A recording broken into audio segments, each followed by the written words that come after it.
미사 시간에 너무나 사랑스러운 우리 너무 잘생기고 너무 아름다운 우리 학생들과 같이 미사하는 것이 참으로 기쁘고 좋고 감사합니다. 우리 같이 우리 대학교의 인사인 사랑합니다를 같이 한번 해볼까요? 사랑합니다. 이렇게 해봐. 괜찮게 이렇게. 아유 예쁘네요.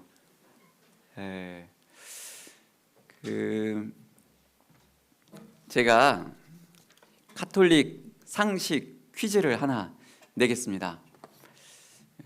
저는 이제 이 신부 사제이면서 동시에 수도자이거든요. 수도자라고 하면 우리 인간 공부 시간에 1학년 분들한테 말씀드렸는데 수녀님 역할을 하는데 남성인 사람이 이제 수도자라고 하는데 저는 결혼을 할까요? 못 할까요?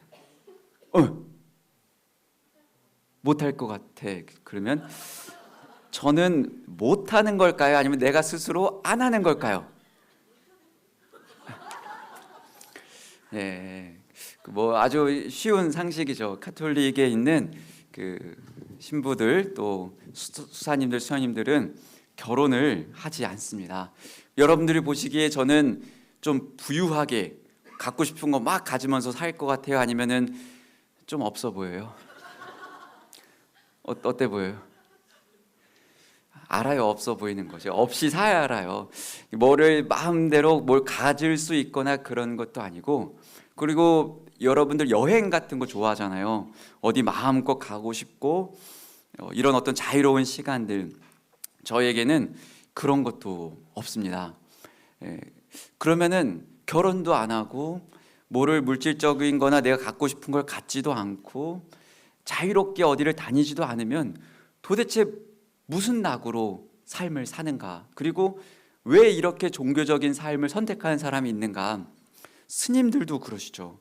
그리고 목사님들 역시도 결혼 생활은 하지만 종교적인 가르침, 보통 종교적인 가르침 하면은 해라, 하지 마라, 이 두 가지가 우리 삶을 굉장히 제약하는 것처럼 보이고 자유가 없어지는 것처럼 보이는데 왜 그런 삶을 사는 걸까?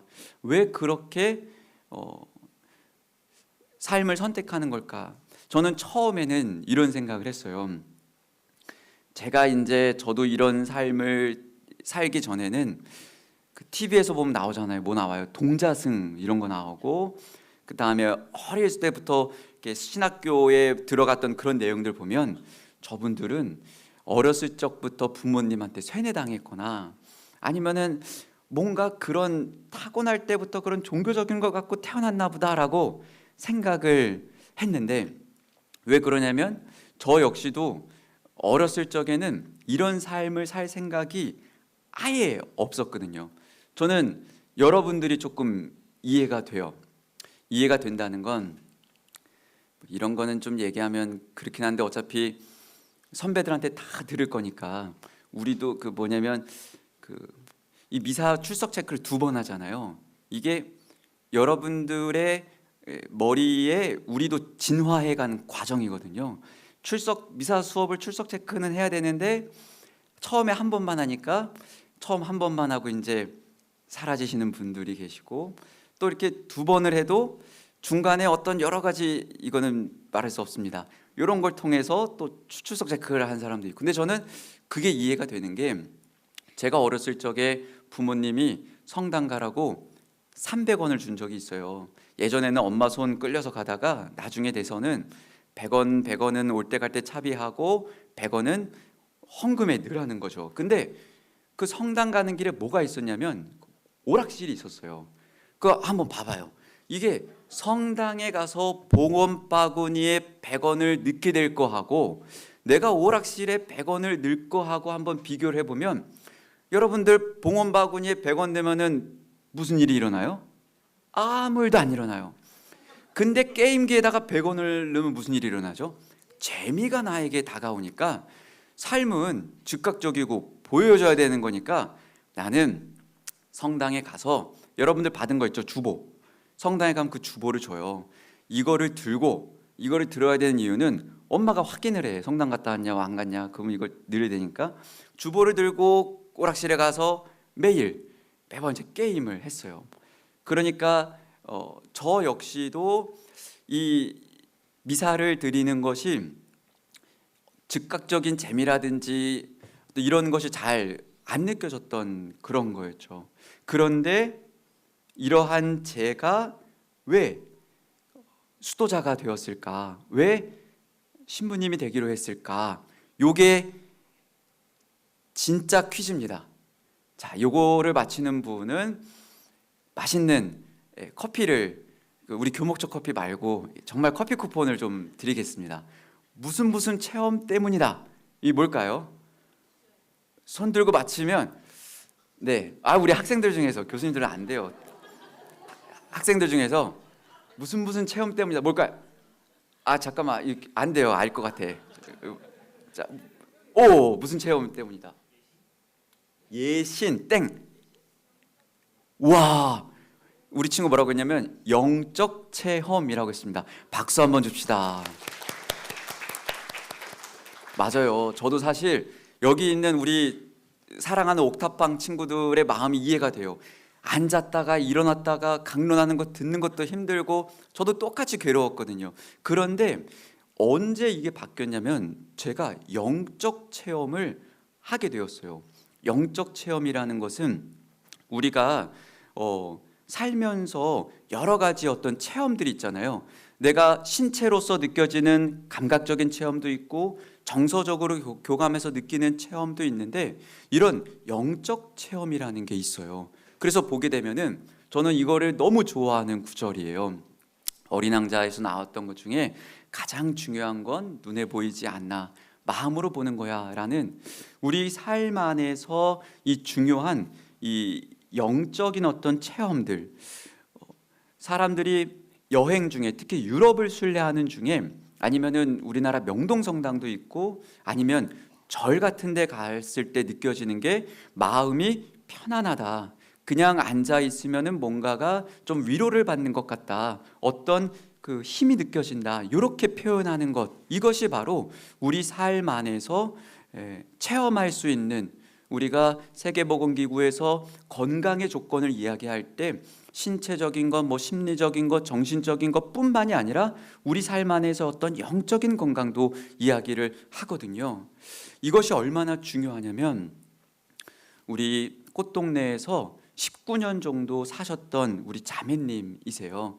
19살 때쯤 됐을 때부터 전신마비 증상이 서서히 오기 시작해서 결국은 자기 손으로 소대변을 가릴 수도 없고 아무것도 할 수 없고 돌봐줄 사람이 없을 때에 꽃동네에 오셔서 젊은 나이, 여러분들 지금 21 하면은 여러분들처럼 똑같이 꿈이 있고, 이분의 꿈은 간호장교가 되는 게 꿈이었어요.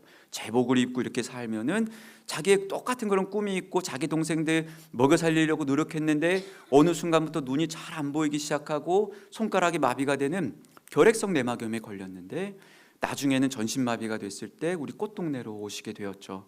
그분이 19년간 사시면서 만나는 사람한테 이런 글들을, 이 시를 써서 이렇게 표현을 했어요. 나는 아무것도 가진 게 없고 아는 것도 없고 건강조차 없는 작은 몸이지만 행복합니다. 내가 마음대로 움직일 수 없다 보니까 세상에서 지을 수 있는 죄를 피해갈 수 있도록 이 몸을 묶어주시고 외롭지 않도록 당신 느낌 주시니, 이 살면서 꼼짝하지 못하고 살아가면서 느낄 수 있는 행복이 무엇이 있을까 봤을 때 당신 느낌이라는 어떤 영적인 그런 느낌이 있다는 거죠. 말할 수 있고 들을 수 있고 생각할 수 있는 세 가지 남은 것, 할 수 있는 게 이 세 가지밖에 없으니까 천상을 위해서만 쓰여질 것입니다. 이런 아름다운 시를 남기고 만나는 사람들에게 이 시를 고백하면서 많은 사람들의 마음속에 정말로 중요한 게 무엇인가를 다시 한번 일깨워 주셨던 분이죠. 여러분들 살면서 우리가 물질적으로 필요한 것들, 나에게 필요한 어떤 여러 가지 건강들도 중요한데, 제가 이 학교에 다니면서 여러분들이 미사라는 수업, 우리가 자그마치 2년 동안 매주 여기에 오면서 우리가 여러분들에게 꼭 주고 싶은 게 뭔가? 이게 바로 영적 감수성이에요. 영적 감수성이라는 건요, 우리가 살면서 여러분들이 사람을 대할 때 간호사로서, 복지사로서, 아니면은 심리적인 도움을 주는 사람으로서 무슨 역할을 하든지 간에 여러분들 그 사람의 마음을 움직일 수 있는 것, 그 사람에게 진정으로 변화를 줄 수 있는 것은 이 마음과 마음이 마주할 때이거든요. 이 마음과 마음이 마주할 수 있는 것은 우리 안에서 이런 영적인 감수성을 지니고 이것을 키울 수가 있어야 돼요. 그러할 때 사람을 공감할 수 있고 이해할 수 있고, 여러분들 예를 들면은 복지사로서 일을 해요. 간호사로서 일을 해. 생활인분들하고 환자하고 막 하다가 지쳤어. 너무 힘들어. 그만두고 싶어. 그러할 때 그럼에도 불구하고 내 안에서 이 삶을 살아갈 수 있는 그 원동력, 그 힘, 아무것도 없어도 이 세상을 다 가진 것처럼 살아갈 수 있는 그 힘이 영적 감수성에서 나와요. 근데 저는 이 영적 감수성을 어떻게 키울 수 있는가 보면, 다른 종교에 가서 하셔도 돼요. 교회에 가도 좋고 법당에서 법회를 해도 좋고, 하지만 보여지는 것 말고도 보이지 않는 것 안에서 무엇인가 있구나, 그 안에서 내 스스로를 살펴볼 수 있고 다른 사람을 향할 수 있는 그 마음을 지닐 수 있는 게 필요하죠. 이런 어떤 장이 필요한데, 여러분들 젊은데, 지금 한창 젊은데 일주일에 교회 매번 가고 법당 매번 가고, 그 보통 힘든 게 아니에요. 그러니까 우리는 딱 여러분들 위해서 이 공간 안에 이렇게 딱 준비를 한 거죠. 그래서 이제 미사를 하게 되는데, 이거는 카톨릭적인 이념에 대한 것도 있지만, 저는 여러분들이 만약에 2년간 앉으라고 하고 일어서라고 하고 들으라고 하고 뭐라고 하고 이렇게 여러 가지 이해 안 되는 걸 수도 있지만, 이러한 것을 한번 천천히 한번 참여해 보는 거죠.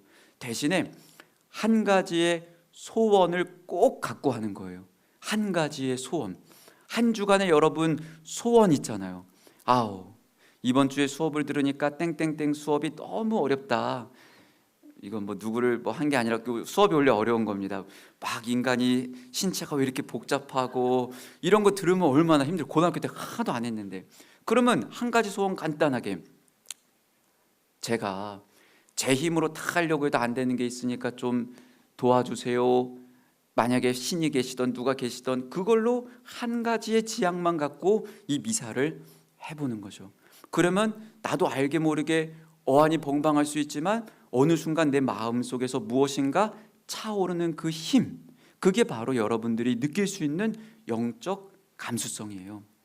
저는 그리고 근데 그 가운데에서 왜 카톨릭을 하면 또 좋으냐, 장점 있는 게 뭐냐면요, 이거 제 팁이에요. 이거 잘 들어봐. 우리 사랑하는 옥탑방 친구들도 잘 들어보세요. 제가 그 유럽에서 한 6년간 있었거든요. 근데 유럽 순례를 할 때 특징이 있어요. 성당에 돈을 내는 곳이 많아요. 근데 돈을 안 내고 내는 방법, 들어가는 방법이 있거든요. 한 성당 비싼 데는 20유로예요. 그리고 따지면은 3만 원이 넘어. 돈을 안 내고 들어가는 방법이 어디냐면, 성당 중에 미사 참여를 위해서 온 그 조그만한 그 문이 반드시 있어요. 그러면 글로 들어가면 돼요. 그럼 물어보거든, 너 신자냐? 그러면 성호경을 딱 긋고 나 할 줄 안다. 그러면은 여러분들 들어갈 수 있는 거고, 또 아주 유명한 게 큰 성당들은 미사 시간을 다 닫아놔요. 못 들어가. 그러면 어떻게 들어가냐? 또 미사를 위해 열려 있는 문이 어디 있어요. 그러면 자연스럽게 그 두리번두리번하고 그러지 말고 자연스럽게 가서 또 성호경을 긋고 가면은 또 들어가는 거예요. 근데 여러분들 2년간 이거를 해야 자연스러워지는 거고, 그리고 유럽에 있었던 중세의 모든 문화 예술들은 사실상 카톨릭적인 기반으로 세워진 게 너무 많아요. 그래서 여러분들이 2년간 이거를 배운다면 일생을 살아가는데 조금도 후회하지 않는다. 그래서 그리고 저는 한 가지를 또 말씀드리고 싶은 건, 우리 인간 공부 수업도 이제 계속 할 건데, 저는 제가 법당에 가면, 전 법당 간 적이 있어요. 그리고 저는 미션 스쿨 다닐 때 교회도 갔어요. 그래서 가면 다를지언정 그 종교를 존중하는 마음, 함께 있는 사람들을 존중하는 마음으로 예식을 같이 한번 참여해 주는 것, 이것은 우리가 지니고 있는 가장 기본적인 어떤 여러분들의 인성에도 큰 도움이 될 것 같습니다. 여러분들에게 저는 뭐 이게 학점이 있으니까 잘 해야 된다, 뭘 해야 된다, 어떻다 이렇게 얘기하고 싶지는 않고, 하지만 절대로 후회하지 않을 거다. 2년간 그렇게 해보면, 그렇게 했는데도 불구하고 아무런 혜택이 없었고 도움이 없었다, 그러면 저한테 찾아오세요, 따지러. 그러면 제가 그 커피 사줄게. 커피를 제가 또 많이 사줄 테니까 우리 그렇게 해서 한번 잘 하면 좋을 것 같습니다. 저는 이 미사 동안에 여러분들 한 사람 한 사람이 필요한 은총, 그 필요한 소원들이 꼭 들어질 수 있도록 한 주간 기도하고 오늘 이 미사 동안에 또 함께 기도하도록 하겠습니다.